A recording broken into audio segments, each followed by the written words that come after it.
Greetings. Today I want to talk about four identities which Apostle Paul brings out in Romans chapter 1, verses 1 to 7. The first identity is about himself. He says, Paul, the bond servant of Christ, called as an apostle. Right? Do you know what is bond servant?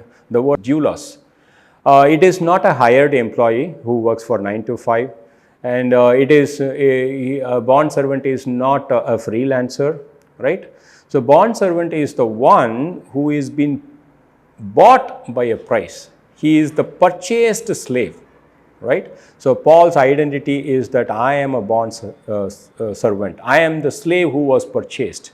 Immediately you don't have to think about like, no, so he is the slave that is purchased. No, anyway, he was a slave of sin. And it is Christ who came into his life and shed his blood, and he bought him with a precious price and he set him free. And Paul chooses himself to be as a purchased slave. That is the first identity that I wanted to bring. The second identity in that verse is in verse 2 about the gospel. Right? Sometimes people think that, okay, gospel is only in the New Testament. But when Apostle Paul introduces the gospel and he says that this is the gospel which was promised beforehand through the prophets in the Holy Scriptures. I mean, gospel is pretty much there in the Old Testament. It is not the invention of the New Testament. You see the brazen serpent that was lifted by Moses. Who is that? That is gospel, Jesus Christ. Right? Who is the son of David? That is the gospel. That is Jesus Christ. And then he identifies this gospel to be a person, and that is nothing but Jesus Christ. That is the second identity.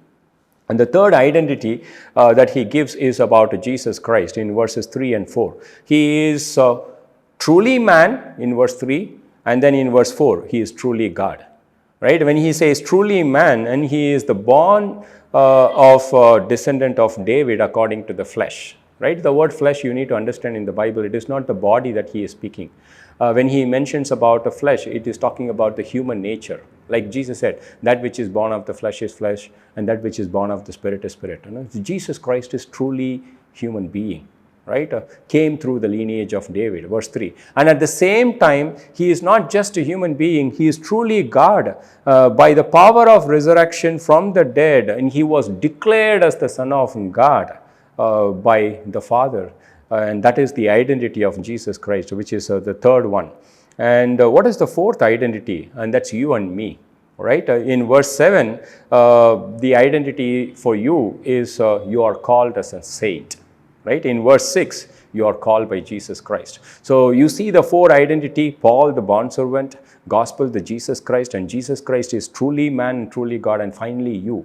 You are the saint of God. You are called by Christ himself. Amen. Thank you.